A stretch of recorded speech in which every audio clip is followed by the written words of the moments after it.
The following is a presentation of the Belly Up Sports Media Network. Here's what's cooking on today's Sports Stove Fantasy Baseball Show. We are ranking third base for fantasy baseball. We're also talking Major League Baseball news. We have a signing this week, and we're going to talk some pre-draft strategy as well. That's what's cooking on today's Sports Stove Fantasy Baseball Show.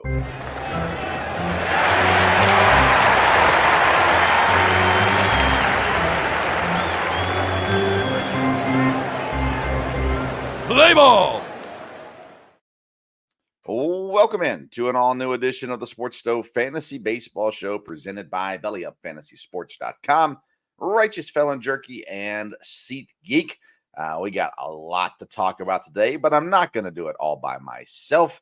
We're bringing on, as we normally do, the senior fantasy writer from BellyUpFantasySports.com, the one and only Kevin Wilson joins us again. How you doing, Kev? I'm doing great, Vince. You know, we've had a great weekend here. It's been in the 70s. It's been sunny and springtime. And so we've done things that are spring related. We went to the drive-in last night.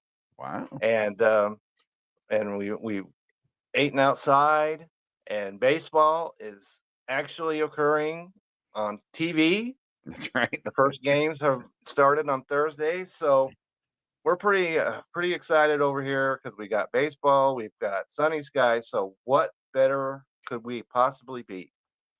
Yeah, I started getting the text this weekend, of final scores and That's right. different things going on like that, which is always fun, the crack of the bat.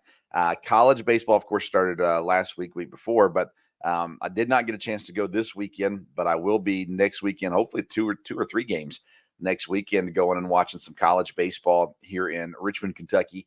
And so looking forward to that as well. But it definitely felt like spring. I was down in Tennessee this weekend for a basketball tournament. And Friday, man, we were walking around. It was sunny. It was warm. Everything felt right. Now, this morning when I went outside to my car, it was not so warm. But it's supposed to be a pretty decent week. Actually, I think, Kevin, I'm going golfing this week. I think the boss is taking us golfing this week. So this is going to be a good week overall. Okay, but we're here so to talk baseball. are the clubs ready? I have not pulled them out yet. So Okay. no. Well, they're always ready, Kevin. They're always ready. Okay. Um, Okay. well, I'm not going to go there. Okay. But anyways, we got baseball to talk about today. Fantasy baseball, Major League Baseball. There's news to talk about finally as Yes, well. sir. So we'll get to all that. But we're going to start off today's show with our Fantasy Burner segment.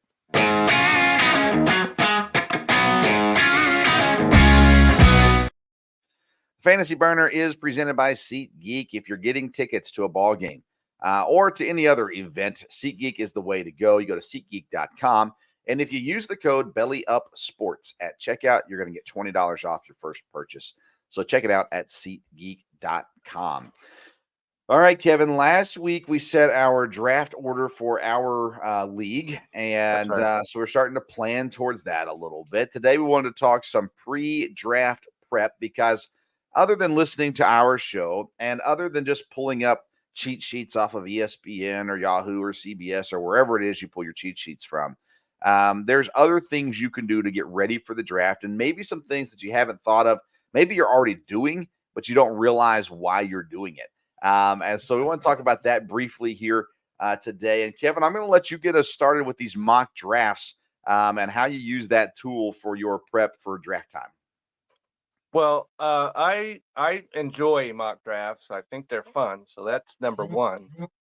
And but close second is because you can, whatever it is that you use, for your platform. If you use Fantasy Pros, you could set that up for exactly what your league has. Like ours has middle infielders and corner infielders. It has a DH and all that. You could set that all up. You could put in, now that we know where we're drafting, you put in what position that you're drafting, how many teams there are, and you hit go and just do it that way. The only downfall to that is because you're going against a computer. But if you do it on ESPN, just know, because they revamped their lineups that don't reflect our particular league. It's only got, the 3 outfield and doesn't have any of the extra fluff. But it is against live human beings. And so you could use that for the top of your, to the middle of the draft. And so you can kind of get maybe a feeling about what other people are thinking about, in the areas where you're drafting, where are they coming from? And so, and you can also do some experimentation. Like last week we talked about, I'm number 5. Both of us agree that's a prime spot for a pitcher. But you could go on there in a mock draft and say, okay, well, what happens if I take a hitter here? And see how that plays out. So you can kind of get yourself and see how things are flying, because we know on draft day things are going to not go your way. Sometimes there's, you want this guy, he's right there, and the guy before you snipes him. Right. So that, and it happens on the mock drafts. It's like they're thinking the same thing I'm thinking, and there's 2 guys that I could actually want, and they go 1-2 right before me. Mm. So that kind of gets you to a mindset of what are you gonna pivot to? It just gets you a little, so that you're not so tingling when the clock's running down. Gives you an idea of what you might want to think about before draft day. Because if you wait till draft day, you're going to be frazzled, I think, and that's not the way to approach draft day.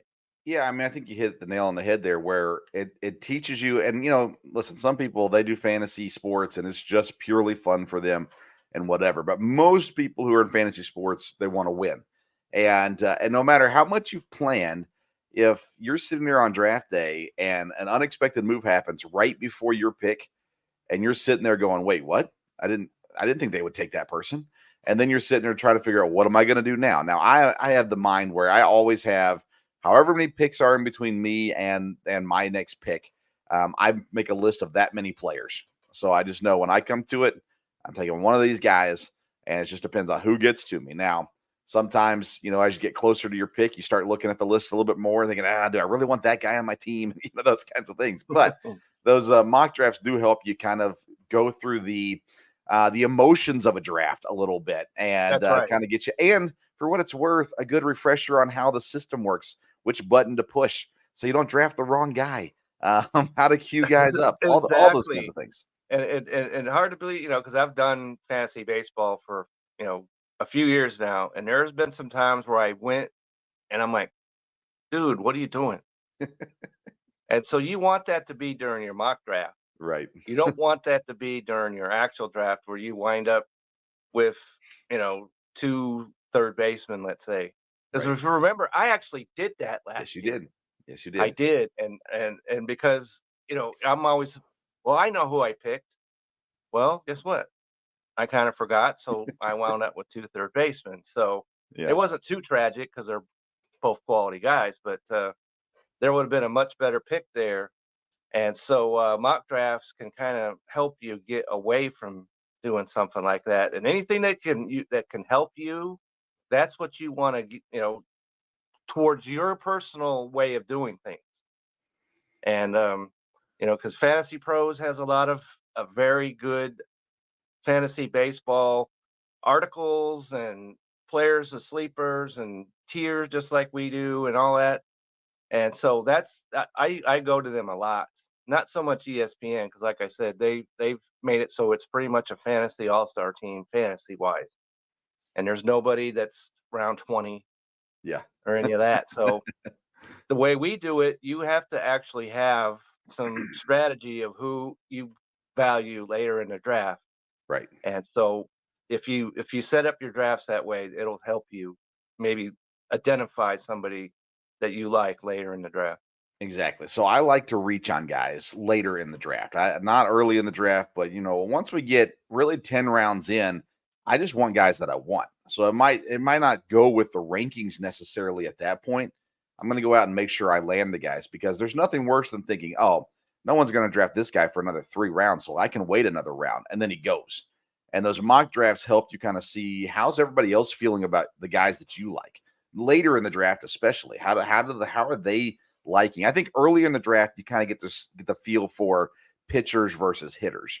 I think as you move on in the draft, the mock drafts, you start to feel a little bit more of who else is in on your sleepers, the guys that you think are the guys to go get towards the bottom half of the draft. Who else is thinking that way?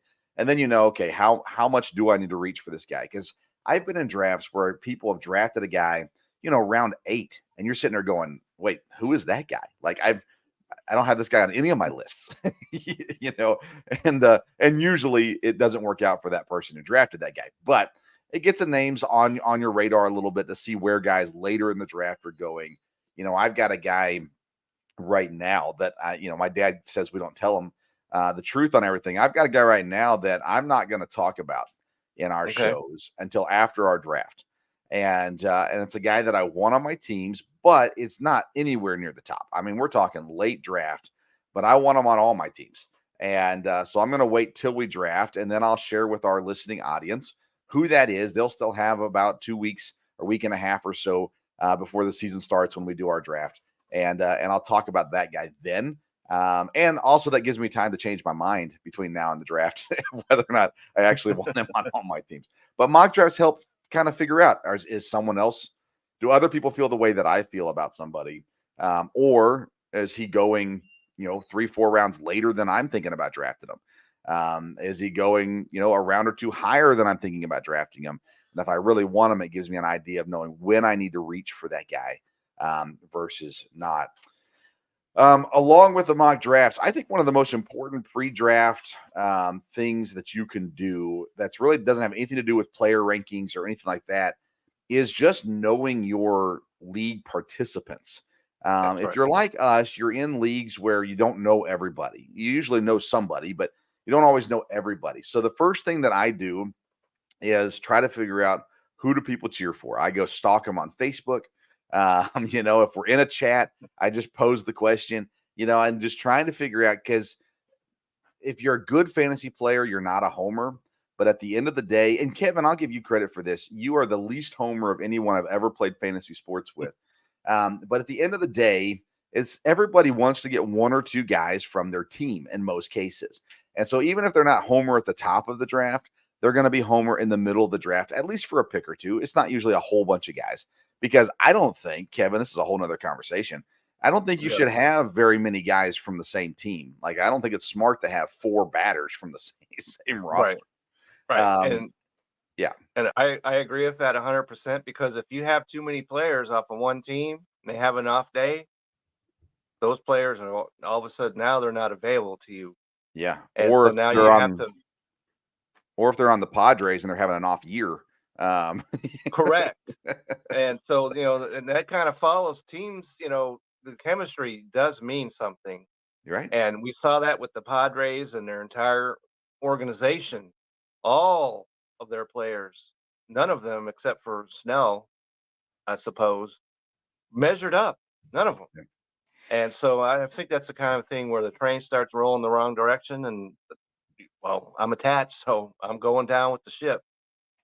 And so I agree with that 100%. If you've got too many players on one team, that can clog up things, and you, even though they're in our league, there's no, you can only make so many moves per week, but still, you don't want to have to replace 3 guys in your lineup, because what if there are only 6 teams playing? Right. Let's just say. And so you might make a move just to get a guy in your lineup, but then he goes 0 for 8 and strikes out 5 times. Yeah. So that's a good point right there. All right, so there's just a couple things to get you ready for your draft prep. Draft time is approaching quickly. It is, because the next time we go live, Vince, it's March. Yeah, definitely. This is I think our draft is 3 weeks from today, I believe, correct? That's right, and it'll be here before you know it. So do what you need to do to get ready. Because I saw somebody was asking, hey, was it better to not know until draft day where your pick is? Which I think that's silly.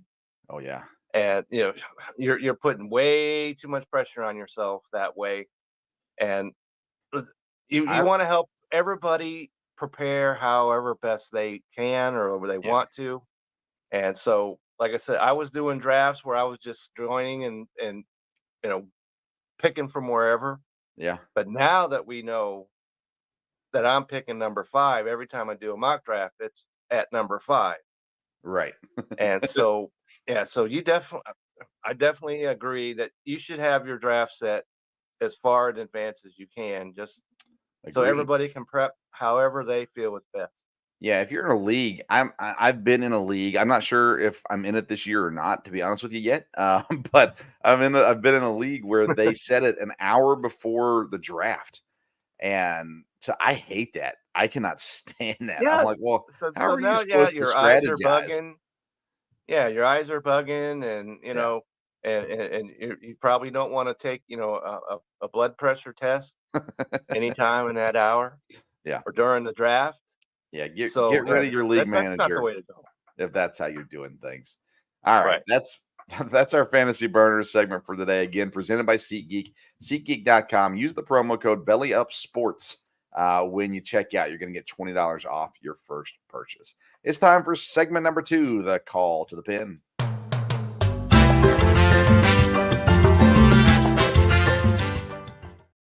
Our call to the pin is presented by Righteous Felon Jerky. It is time to join the flavor revolution, and you can do it at righteousfelon.com. If you use the code STOVE15, that's STOVE15, you're going to get 15% off every single purchase that you make. So make sure you type in that code and try you some jerky. I personally love the bootleg and barbecue. That's my favorite flavor. The Soul Survivor comes in number 2. That's the one right over, oh, not that shoulder, right over this shoulder right here. And there's a lot of flavors there, and you're going to love almost every single one of them. I like all but one. I have never said which one I don't like, but I like all but one flavor, and I think there's 9 flavors to choose from. So check out righteousfelon.com. Use the code STOVE15 and get you some beef jerky. All right, we got some news in Major League Baseball. Not only has spring training started, not only has my man Contreras already homered in his first at-bat in spring training for Milwaukee, but Cody Bellinger has signed a contract, and he's returning to the Cubs, which is exactly what we said he was going to do. But 3 years, $80 million, what was the point of waiting this long? There was no point in waiting this long. Only because he must have broken free a little bit from the Scott Boras mentality, because essentially what he's done is he has 3 one-year deals. And so if he's the Cody Bellinger from last year, he can opt out and then try it again. If he's the Cody Bellinger of the later Dodger years, then the Cubs are stuck with him for 3 years. Yeah. But he can also opt out after the second year. So on his part, I think this is a solid move that there's really no downside for him, because he goes and stinks up the joint. He's got 3 years on his deal. If he goes out and hits 35 homers and 108 RBIs or whatever it is, then he can opt out right again next year and then sign a multi-year deal after that. So I think this makes sense for him. And it just makes me wonder, the other Scott Boras clients, are they going to follow suit? Are they going to continue to sit out? Because they're, the Boras Four is what they call it. And 3 of them are still out there. Yeah. And there's been no movement that I've seen at all, except for, well, JD Martinez. I don't think you can call him one of the 4. He turned down a contract from the Giants of I 1 saw year. that. Yeah. And so I think that's Boras right there in full effect on that deal. Yeah, and Snell turned down an offer from the Yankees earlier in the year also. And I don't think Snell's going to get a better offer than the one the Yankees offered him. Personally, I could be wrong, of course. And then Chapman, I mean, he hasn't had a sniff, it doesn't seem like. And a little bit. He's back. Yeah. And so, if I'm a team, and he was connected to the Giants as well there for a while, and his bat does not put him into the club, to me, to warrant some long-term deal. Right. And so he I'd needs love him on to a wake up and smell what's swirling out there, because he is not Jose Ramirez. Okay, no. he's not that. He never To has me, been that. Chapman is a 1 year, 8 to 12 million, depending on the club, kind of guy. Give him a 1 year deal to see if he can kind of bounce back a bit. and then from there you can go to a 3-year deal or something like that. But I don't know. I would be shocked if Chapman gets more than a 1-year deal going into this year. Yeah, I would be too. And in fantasy, at least now with Bellinger in the fold, we've already talked about our first baseman, but you can slot him in now wherever in your draft where you think he should be, slotted, because he's going to be there on opening day. And Right. so, and outfield and first base increases his value. And now that he's got a 1-year deal, essentially, even though it's 3 years, he's coming up on my draft board from when we talked about first baseman earlier a couple weeks ago, because he's got every emphasis to go out and do what he did a year ago. How much more? I mean, I already had him up higher than you had him anyhow. How much more are you putting? And he's still outfield eligible, by the way, That's right. in And ESPN that's as what well. really increases his value, because I like guys that play more than one, position. And I don't have the tiers on the first base right here in front of me, but I would say I would move him probably up to at least tier 3, maybe. Um, So yeah, I think that's where I had him at actually. yeah, I had him nowhere near tier 3. And so ESPN has him projected behind Paredes, Naylor, Casas, that's crazy. Yandy Diaz. That's crazy. That's crazy, right? They need to adjust that immediately. Yeah, I'd even put him above Goldschmidt, honestly. I'd put him in that Harper Walker range, is kind of where I think I'd have him sitting at. Okay, I would agree with that, because that multi-position eligibility moves him up to me. And so tier 3 is where, I just hope that the Vince's, cursings of the Cubs doesn't come to fruition. and and I go ahead and I take him, and then, tragedy ensues. Yeah, if I have Bellinger on my team, I'm looking to trade him about the end of May, Okay. because when the curse comes down, when the ACL gets torn, I don't want him on my roster. So I'm not afraid to draft Bellinger, but he's trade bait for me from the moment I draft him. Trying to rack up something good. One of these young guys that's getting, maybe 2 young guys, that are waiting to see what happens. I don't know. Right, especially if Yeah, he comes out of the gate hot. right. Right, and Yep. in April and May, and June 1st comes around, and he's already have, let's say, 15 homers or something like that. Yeah. You might want to think about that. Yeah, you do not tempt the baseball gods. No, All right. no. Any, I saw it today as well, or maybe it was yesterday. Alec Bregman, he's final year of his contract. With the signing of Altuve, puts Houston in a predicament that there's a good chance they won't be able to re-sign Bregman for next year. What kind of year? I mean, I know we're getting ready to get into tiers here in a minute with third baseman, but I sit there and look at Bregman and look at his history. It seems like that was a mistake for Houston. I like Altuve, and I think probably, clubhouse guy. He's solid, but Bregman's age compared to Yeah, Altuve, yeah, his yeah. stats He's compared younger. to Altuve. I mean, he seems like that's the kind of guy you want to lock up early and quick. Well, I'm kind of glad that they left him, you know, at 1 year, because he's got every emphasis now to go out And and ball put out. together. Not that he's ever, really slumped or anything like Right. that, but so yeah, like I said, we're going to talk about that in a minute. But I initially wasn't sure what I felt about him, but when I was looking at it, I do like where he's coming from. I like what he's going to possibly do this year. Hmm. So go ahead and leave him on the 1-year deal, and let him go out and just do some matching.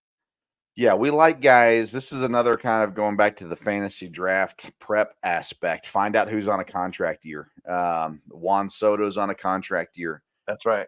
And Um, he's going to hit 40 homers. I like Bregman's Okay. on a You contract could year. say, okay, because it's what, 726 right now. Kevin said 40 home runs for Soto this year. Put it down. 225 Two- at Okay. 7. Okay. Well, that's the date. You got to get that in there. February 25th All at right. 7:25 local time for Kevin. That's right. There you go. 40 home runs for 40 Soto. home runs for Soto. And Take so, yeah. take So, Twitter real quick and make sure he didn't just blow out something.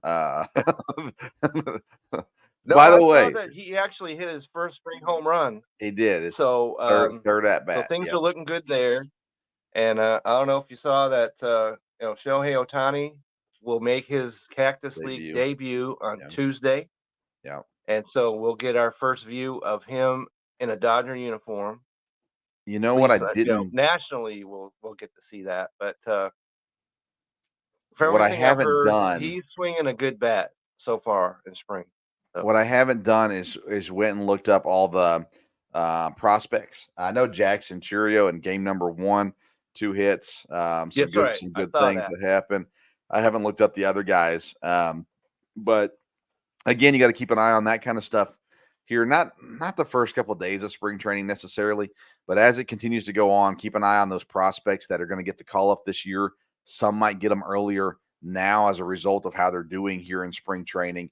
We've seen that the last couple of years. We've seen that where the clubs are more willing to bring up these young guys. We saw it at Pittsburgh a couple of years ago. We saw it in Cincinnati. We've seen it Baltimore, all those kinds of things. So keep an eye on those things as well. Like I said, you don't have to take too much from these first couple of days, but once we get a couple weeks in, now you can kind of see, okay, where are we headed with some of these guys? Right. And one of the other news that came out this week was that Cody Senga will not be ready for opening day. Yeah.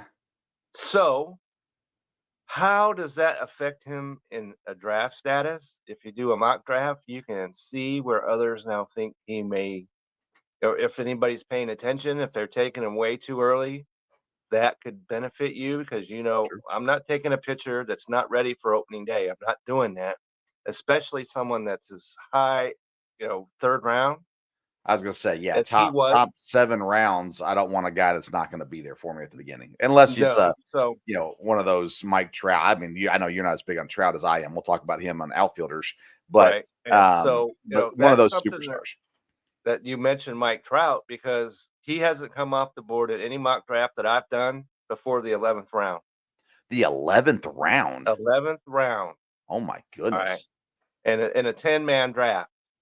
Oh, He's gone off in the wow. 12th round somewhere, and there's no downside to me whatsoever.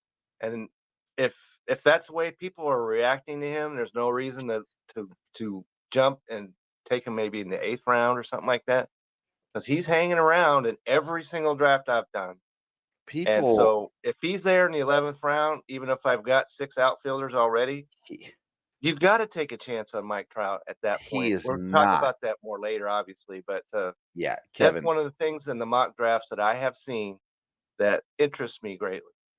I promise you, Kevin, he will not be there round 11. I Okay. will not. I Okay. will not allow Trout to go to round 11. Okay. Now, See, now us talking about that, because if I hadn't have mentioned that, I would have found out eventually. Okay. but not. But yeah, That so blows my mind, though, Kevin. it does me too. It goes to show how far he has fallen Yeah. off the, because You know this is what? he's Hey, still on the answer me hook for this. what is it, 8 more years or something Yeah. crazy, whatever how many years that is. And Okay, answer this. If okay. Shohei Ohtani was still on the Angels, it would have very little impact on Trout's game and on his stats, in my opinion. But wouldn't he be going higher just because I think Shohei was on the team? that's right. 'Cause you got Shohei hitting either before or after you, which I believe he was before in the Wait, Angels but I'm lineup. saying not even as a result of that. I'm saying just having the attention of Shohei Ohtani on the team Right. makes people lean more towards the team. Now Shohei's gone. Absolutely. People forget that Mike Trout's still there. And He's so still they're in their there. And so, draft yeah. and So they're who sitting else there you going to drafting these draft? guys. And as they're Taylor going, and then all of a Ward sudden on as their list, outfielder? No, you're Mike not Trout doing that. pops up. And when Mike Trout pops up, they're like, oh, yeah, Mike Trout, he's still around. Hey, that's interesting. And they kind of push him off another round or two. And then finally they're like, well, I guess I might as well take Mike Trout because he's here Right. and And either if him he or can do that Tapia. later, like, and let's say he, because you know he's going to get hurt. We know this. It's happened in the last, 3 or 4 years now. But if you take him later in the draft like that, it doesn't hurt nearly as bad as if you took him in the first 5 rounds or 3 rounds or even in the first round like you've been doing, a couple years ago. Okay. So you've given us a prediction on Juan Soto's home runs for the year with 40. I'm Right. doing some quick research here. Mike Trout has played last year 82 games, in 22 119 games, in 21 36 games, in 20 53 games. The most that he's ever played was back in 2016, 159 games. So here you go. 6 minutes, 7 minutes after Kevin's 40 home run prediction for Juan Soto. I am here to tell you Mike Trout is going to play 150 games this year for the Angels, and he is going to be a top 15 fantasy outfielder for this year. Now, I say all that to say, if everyone else is valuing him in the 11th round, don't draft him in the 3rd round. The value comes to me round 7 and 8 is where you're looking at Mike Trout, depending on how your draft is gone and what positions you fill. You can't ignore major needs at 7 and 8, round 7 and 8. But I believe Trout is going to have a Yelich type year that Yelich had last year, where it's not going to be number one like he used to be, but it is going to be incredibly relevant to fantasy baseball. And the team's going to stink. The Angels are going to be horrible, but Yeah. but that doesn't matter for fantasy baseball as much. So there you go. I think Mike Trout's a top 15 fantasy outfielder this year, and he plays 150 games. Okay. I'm going to stop way short of 150. If he does 130, Yeah. we're good. Yeah. Well, So Kevin, I hate to bring this up, but you also stopped short of the championship. at some point, Vince, I got to take that bullet out of your chamber. No, well, until I have to, it's there, That's right. there until it's gone. So I know I'm tempting the fantasy gods now, so I better be careful with that. All right, that's the Major League Baseball news. Let's get to some player rankings. That's our call to the pin, presented by Righteous Felon Jerky, righteousfelon.com. Use the code STOVE15, and you're going to get 15% off your purchase, every purchase that you make. Let's go now to our final segment of the show. We call this one our Fantasy Focus.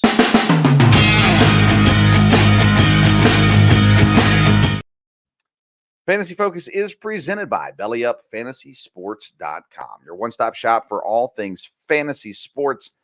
You need articles and advice on fantasy football, fantasy hockey, fantasy basketball, fantasy baseball, all of Kevin Wilson's articles. And even though he fell short of the championship the last 2 years, he was right there, number one team in the regular season, and right there till the end as well, and well worth your reading there. So go to BellyUpFantasySports.com and check out all those articles there as well. All right, today we are ranking third base, and I'm excited about this one, Kevin, because when I was doing my tiers here, I've got 3 guys in each of my top 4 tiers, and I would be happy to have 2 of any of these guys in my tier. Like, I like these top 12 top 12 guys as third baseman. I like some way more than others, of course, but if I had one of my top 2 tier guys and one of my tier 3 or tier 4 guys, I'd feel pretty happy coming out of a draft that way. And I'm interested to see kind of where you go. I also got some fun stuff for our value picks and overrated players as well. But let's start things off with tier 1, because although I'm sure we both have Jose Ramirez at the top, I'm curious to see if you've got anybody else joining him in tier 1. I do not. Okay. Jose Ramirez is at the top in his own tier. He's the only third baseman that I rate as being a first round draft pick. Interesting. And even though he didn't have a great year last year, right? But even when he doesn't have a great year, he still winds up hitting 24 homers, 80 RBIs. He had 87 runs. He had 28 stolen bases. And that's one of the aspects of third that he gives that these other guys to follow do not. He steals bases. And so, he only had a 285 batting average balls in play. That's way below what I think he's capable of doing. That was one of the, you could say, well, he wasn't lucky last year. So I think that springs forward. So I'm thinking that, he's only 31. I think he's going to put together a 30 homer, close to 100 RBIs year, 30-30 with steals and home runs. And so he is alone at the top of this list as far as I'm concerned. He is ADP at 9.4 right now. By far the highest ADP of any third baseman. The next guy is at 22, and he's being overdrafted. We'll talk about that later. But I've got three guys in tier one, Kev. I do believe Jose Ramirez is number one. I think he's the top guy. There's no question about that. But I believe that Austin Riley and Alec Bregman belong in the conversation as if you get one of those three guys, although I'd rather have Ramirez over the other two. I think if you have one of those three guys, you're sitting on top of the third base stack. Last year, Bregman only scored 4 less fantasy points than Ramirez. He's projected to be lower than that, but again, coming off onto a contract year and all that kind of stuff, I think it'll be a lot closer than what ESPN is predicting right now. Average draft position right now for Bregman's 39, almost 40. Riley's at 33. So they're getting valued a lot less, obviously, than Ramirez, but even less than Rafael Devers on ESPN right now, which is blowing my mind because I would love to have Riley and Bregman over Devers. So that being said, I put them both up there. I think Ramirez is the clear-cut one, and then I think Riley and Bregman are right behind them. I went ahead and put them in tier one as opposed to putting Ramirez alone because I think Bregman and Riley are second-round draft picks. And so I put them right up there with Ramirez. All right, so that falls right in because I've got three guys in my tier two, and that's Riley, Devers, and Bregman. And so, when you look at ESPN, Bregman, they've got him ranked as number 3 overall at third base. Yeah. So if you're in an ESPN league and you want Bregman, you're going to have to jump high to get him. And when you look at some of these other guys, they've got Austin Riley. It's the 4th ranked third baseman. I got on at number 2, and just hitting in that Braves lineup. He plays every day. He's only 26, 37 home runs, 117 runs scored. What more could you? Although his 324 batting average of balls in play, you figure that's going to come down. That's probably unsustainable for him. But he's got that 24% strikeout rate, which you'd like to see a little bit lower. But overall, I like him. Number 3, I've got Rafael Devers at number 4, and so when all these guys play every day, but 33 homers, 100 RBIs. He's a solid player. Bregman, like I said, in ESPN, he's not really the value here. I'd rather wait a little bit, maybe get me an Austin Riley after maybe the second round.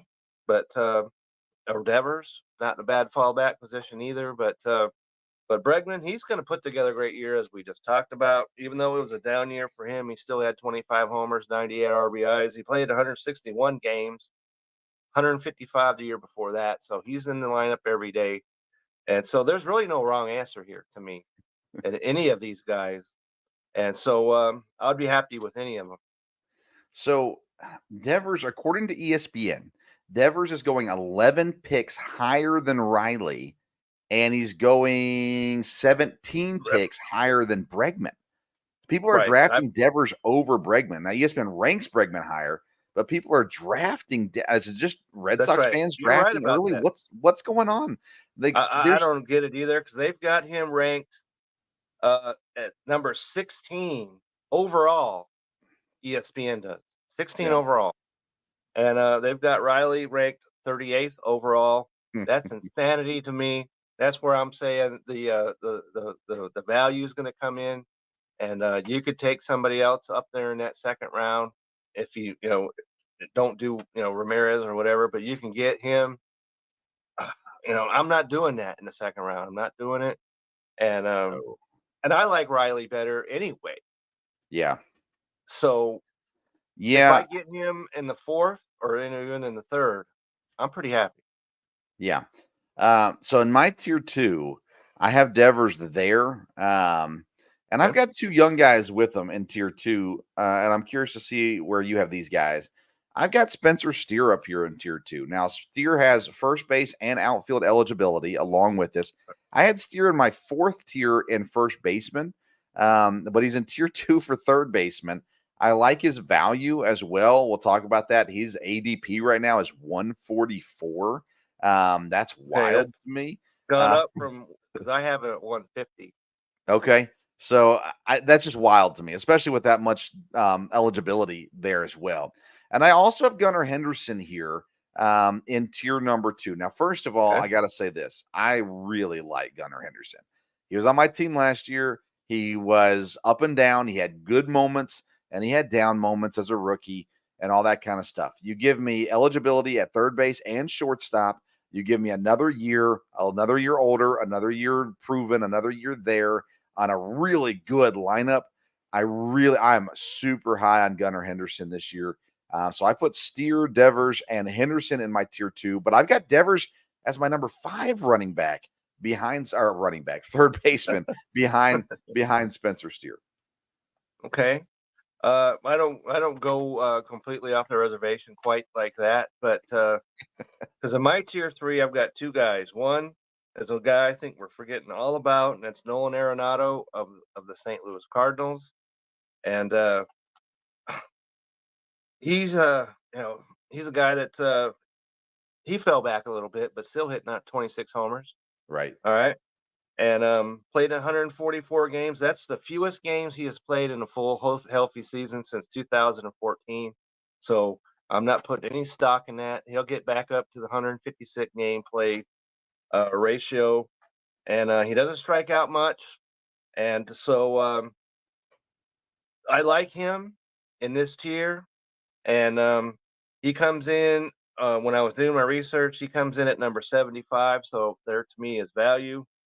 I'm high on Gunnar Henderson as well. I've got him in this tier.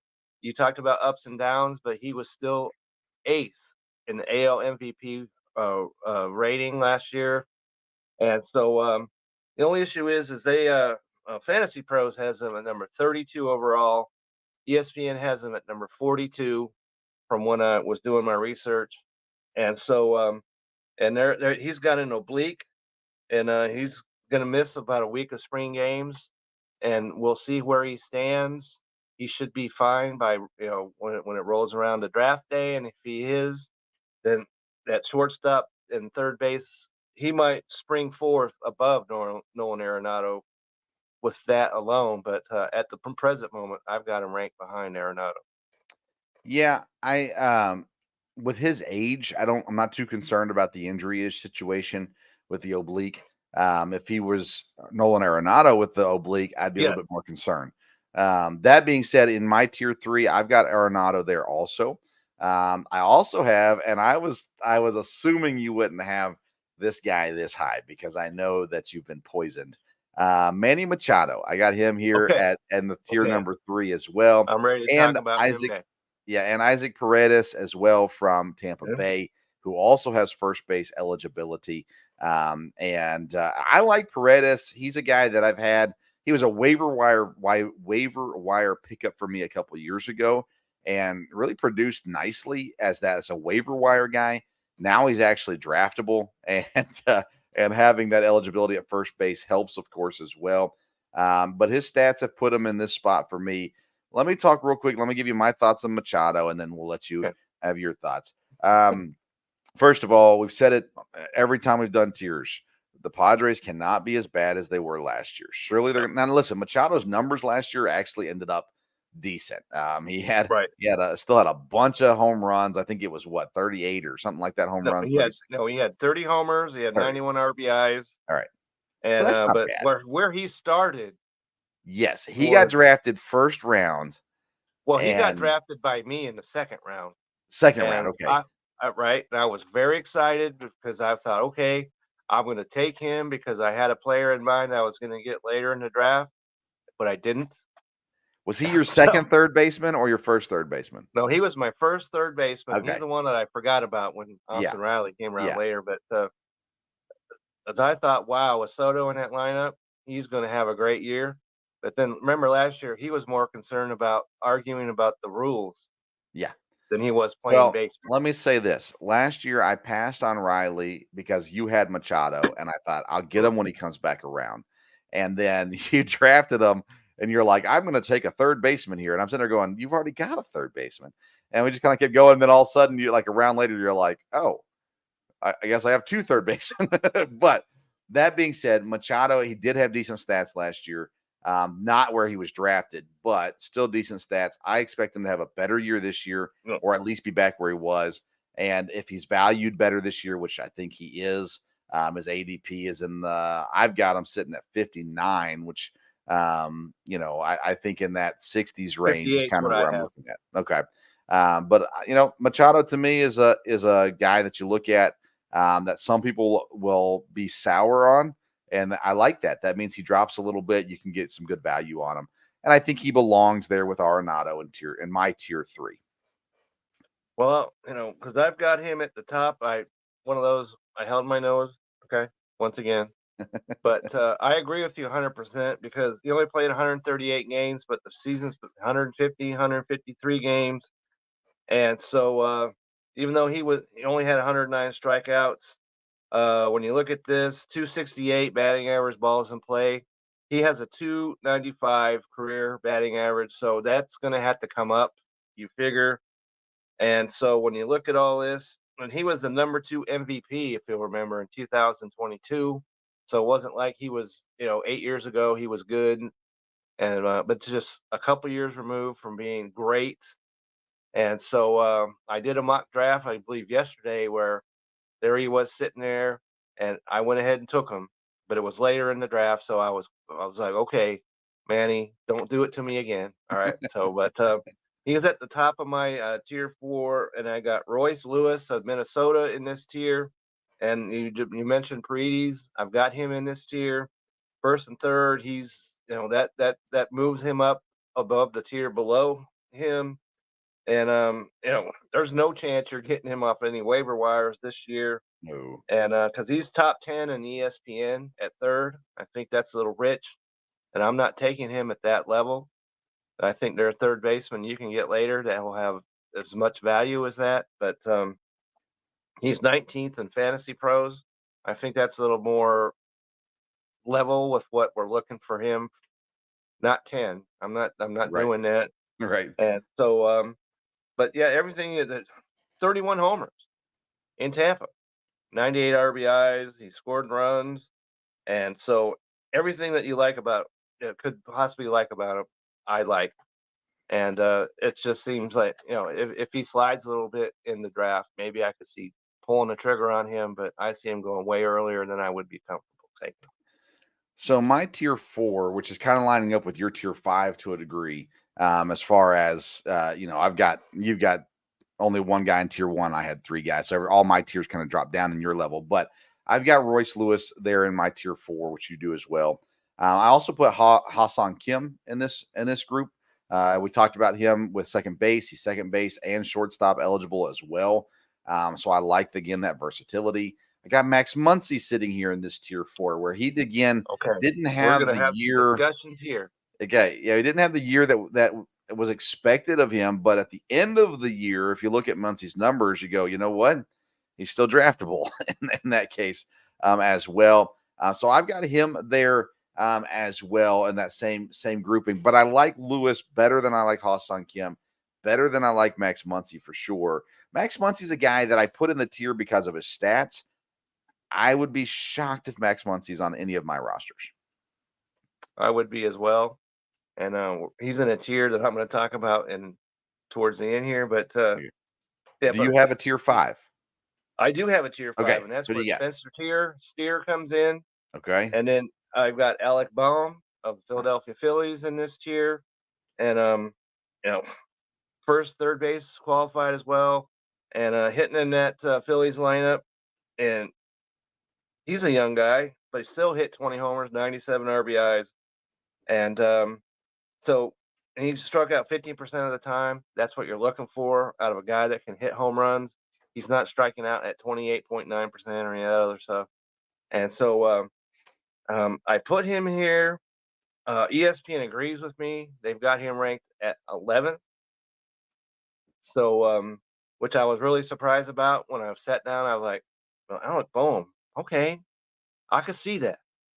And so, and we talked about Steer already, that eligibility. And a lot of people, because I put that out on our first base, tiers level, and they're like, I like him over Spencer's this other guy. Oh, Yeah. great for you. Yeah. Okay. That eligibility brings him way above where he probably should be ranked because he can be in your lineup anywhere you need him every single day. So I've got a tier 5 also, Kev, and I got Alec Baum in there too. I think everything you said is fair. What I did for my tier 5 was if I don't get any of my top 3 tier guys, then I'm probably going to pass on Lewis. I'm probably going to pass on Kim, although Kim's hard to pass just because he's got so much positional eligibility.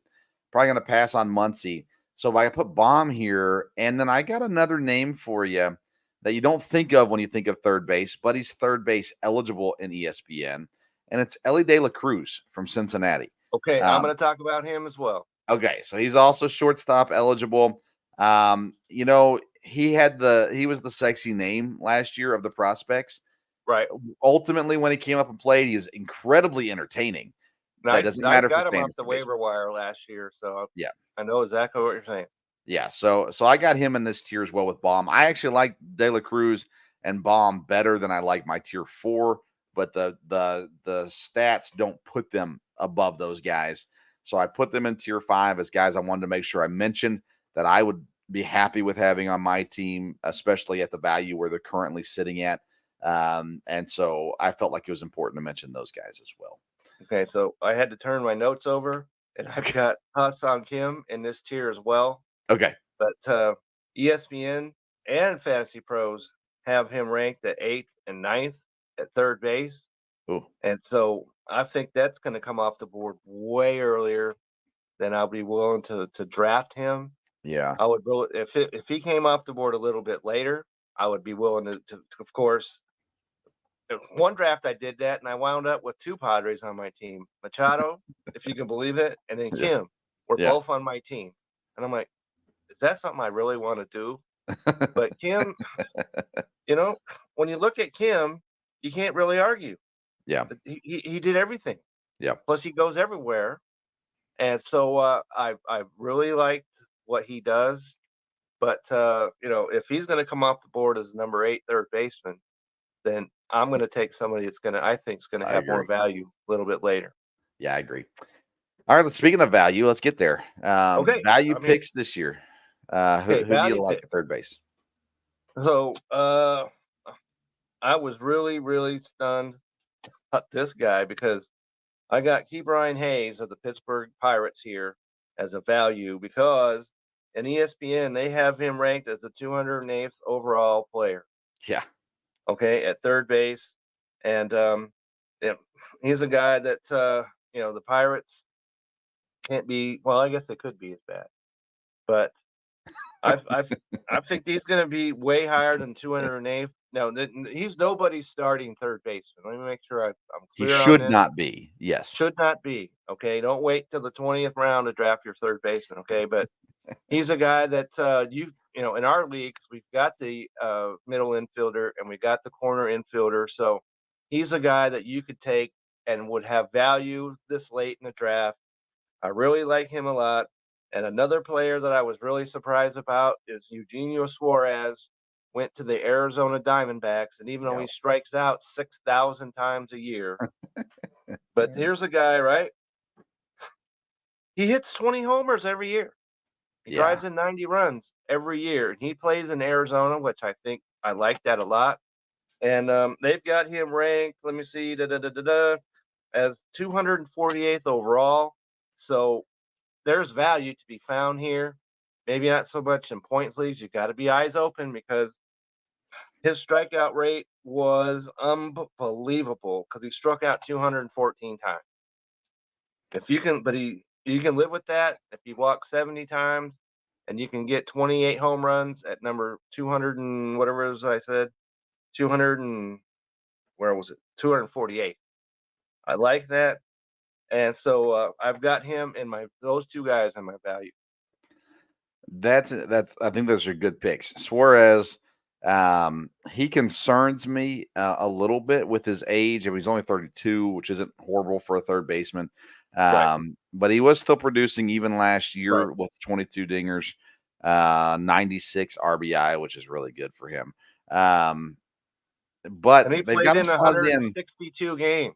Yeah, and they've got him slotted in as the everyday third baseman in Arizona, batting 6th in the lineup as well. So I mean, that's not a bad spot for him, and we'll see how it works out for him in Arizona. He should be good there. It should be a really good team, and there's really not anybody there that's going to challenge him for playing time. And even if they challenge him at third base, he could still DH because him and Jock Peterson might go back and forth a little bit or something like that. But yeah, it's an interesting pick. I admit that I'm kind of low on Suarez, but you've kind of talked me into him a little bit as well. So, so my value picks we've already talked about. I think Machado is a little low right now. I think that you might be able to find some value with him in the 5th round, depending on how your draft goes.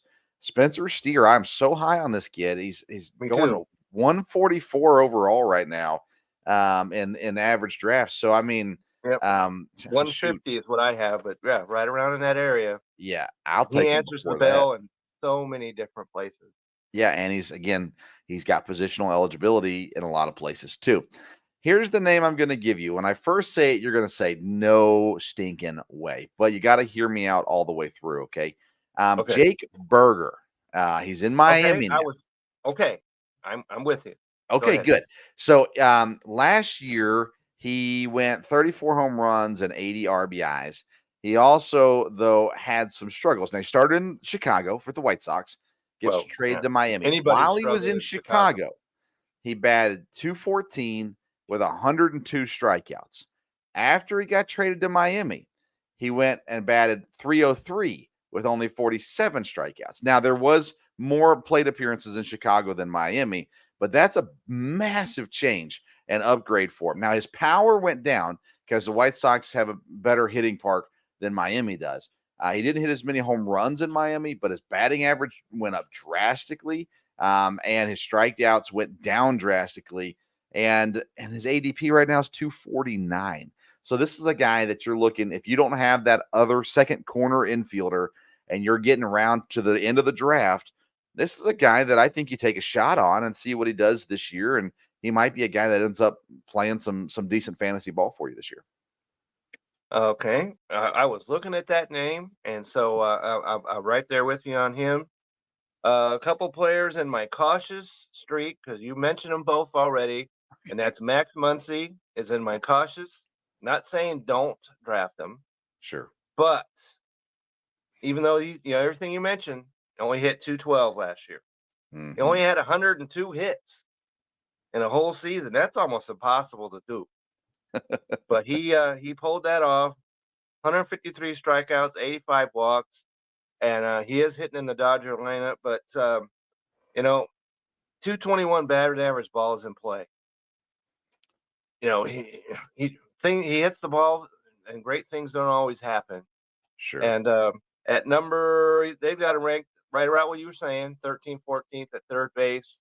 I think some of these other guys that we just talked about can be a better value at that point in the draft than taking Max Muncy, who, if you're thinking he's going to hit, because he hit 36 home runs a year ago, I think that's I think you're dreaming a little bit if you think he's going to do that again. And he's almost 34, and so he's a caution for me at that spot. And then I've got the man, okay, Ellie Dela Cruz.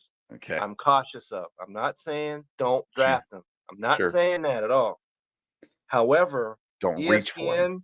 ESPN and Fantasy Pros has him ranked 5th overall at third base, and ESPN has him ranked 8th. And so he's the guy, he did everything. He steals bases and all that.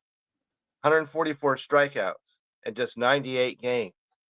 That sours me. Like I had him, and he'll do something great. He stole bases and hit a home run in the same game, and the next game he struck out 4 times. Yeah. So if you're going to take him, you better be prepared for the highs and lows. He is third base and shortstop qualified, so that brings him up just a little bit. But that top 10 at third base, I'm not. If it was shortstop, maybe I could buy it a little bit more. But at third, I'm not buying it. Yeah, and we'll talk about shortstops next week. That's And right. I'm sure he'll come up in that conversation again as well. You can be real sure Um, about that. my cautious, I've only got one guy in this category, and that's Rafael Devers. I'm just not in on him. His ADP's at 22. He's being drafted over Riley Okay. and over Bregman. That to me, that's just so stupid. And so if you're a Red Sox fan and that's what you want to do, by all means, go for it. But it's not the wise fantasy move. Devers should be at top, your fourth third baseman. And I think he could even drop as low as your fifth and sixth third baseman. I'm not in on Boston. They've made a couple little moves here and there. They're still going to be towards the bottom of their division more than likely. I think they'll be better than Tampa this year, but I don't know. I don't trust Rafael Devers, and I don't think the lineup in Boston's that great either. So for me, that's a guy I look at and go, I can't draft Devers where other people are going to draft him at, and so I just be weary of taking him early in this draft. Okay. Because I'm a little higher on him than you are, and so cautious. Be cautious, but he's a player that's delivered. So I might be. You could talk me into because I like Riley way better. Yeah, as you mentioned, and I like him as a value over Devers as well. definitely. So I'm there with you on that, and that leads us, the last but not least, into the thumbs down tier. I Do suppose not you could draft. say. Do not draft. Do not. And the guy that's leading the league is DJ LeMahieu of the New York Yankees. And so, I hope that our New York, fandom, well, maybe not. Maybe hope he's not watching this. So you go ahead and take him at the number 3 spot. All right. But he's not even ranked on ESPN, not even ranked overall. Yeah. So, so forget that. Forget it. And he's 35. You might as well be 45. And I want nothing to do with that. 136 games. That's about what you're going to get out of him. No more. And maybe less. Okay. And my last guy is the one that we mentioned earlier when we're talking about the Scott Boras 4. Matt Chapman is in on this list. And I want nothing to do with him whatsoever. If you're defensively, fantasy leagues has a defensive aspect, I guess you could talk about that. I don't know any that do that, but 140 games, he hit 17 home runs, had 66 runs scored, and a Toronto Blue Jays lineup that was, has hitters, and he did not. He looked lost at the plate last year, and I can't see it getting any better. I don't care where he signs, if he, turns out to be, the guy that wanders the land with no destination in mind, but it won't be on my fantasy team where he winds up. My do not draft guy, and I've been pretty high on Reds guys this year, is their newest addition, Jaime Candelario.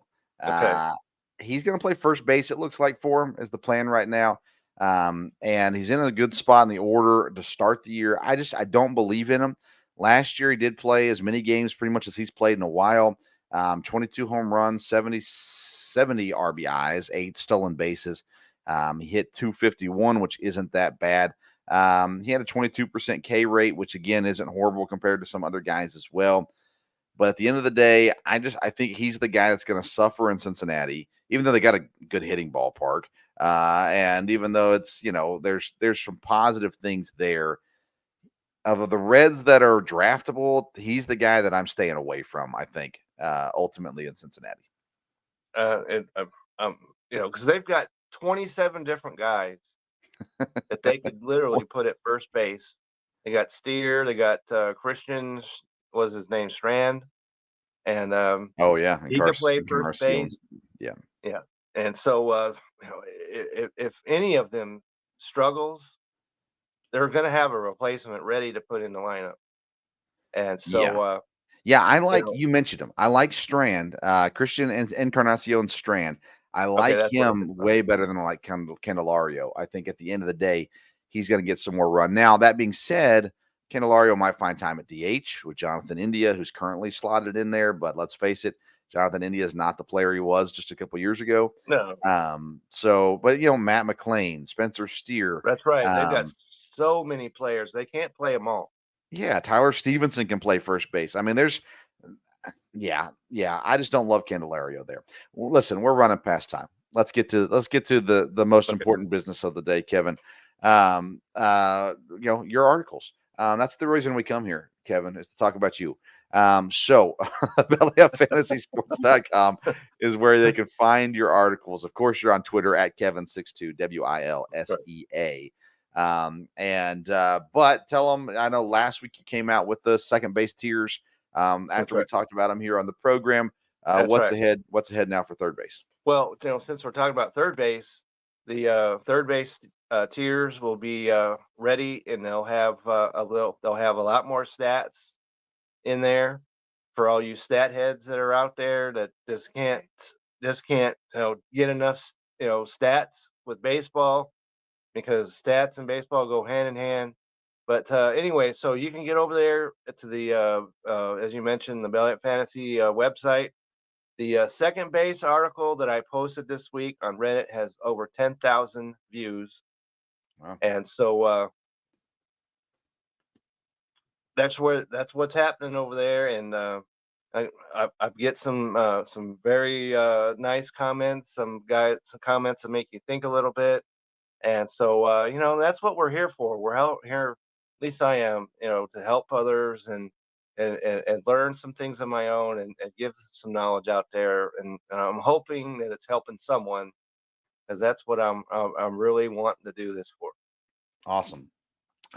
So I've got hopefully an article coming out this week. I've been getting behind on writing things, but not on baseball, though, on NASCAR, trying to get another entry into my Diaries of a Revived NASCAR Fan, talking about Daytona and Atlanta. We'll talk about that as well on Wednesday night. I'll be joined by Chris Prince, who is the NASCAR racing head at Belly Up Sports. He's going to come on and join me. We'll talk about that.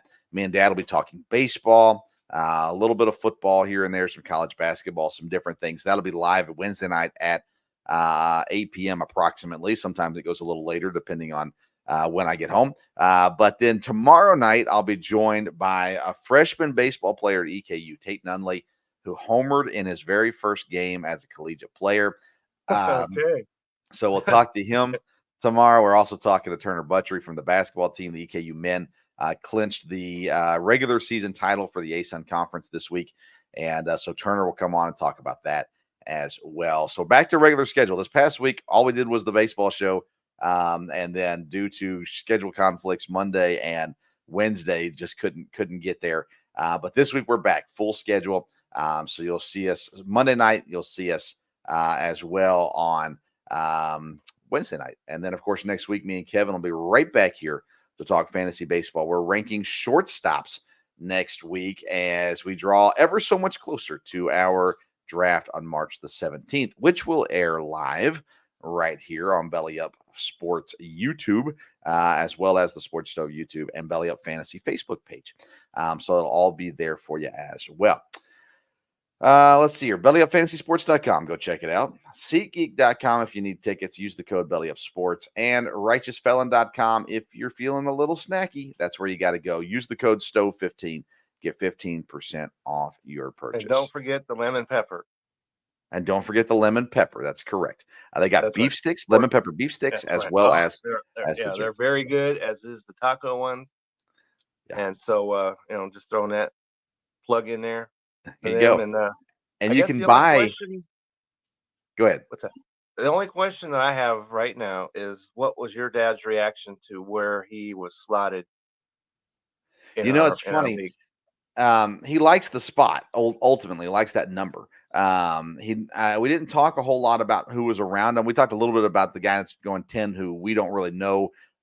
He's a Guardians fan, Indians fan, and outside of that, we really don't know much about this guy. He's new to the league, new to the network, all that kind of stuff. So we're trying to figure that out a little bit. I'm on the other side, but me and Dad haven't actually talked a whole lot this week. I have been incredibly busy, and so we didn't get a chance to chat about it a whole lot. but he does like 9. He's happy there, or 8. Where's he at? He's at 9, right? 8, I believe, is what it is. 8. Okay, he's at 8. So he likes that spot. You're at 8, right? I think I'm at 8 and he's at 9. He's at 9. Okay, that's right. Yeah. Okay, yeah. So 9. Yeah. So yeah, overall he was happy, I think, with that as well. So but anyways, all right, let's let these people go to bed. Well, let's let me go to bed. So follow That's right. Follow me on social media at Sports Stove. Follow Kevin at Kevin62 WILSEA, and follow your heart right back here to the Sports Stove Fantasy Baseball Show next Sunday at 8 p.m. Thank you so much for tuning in to today's edition of the Sports Stove Fantasy Baseball Show. He's Kevin Wilson. I'm Vince Stover. Until next time, we'll see you around the Sports Stove.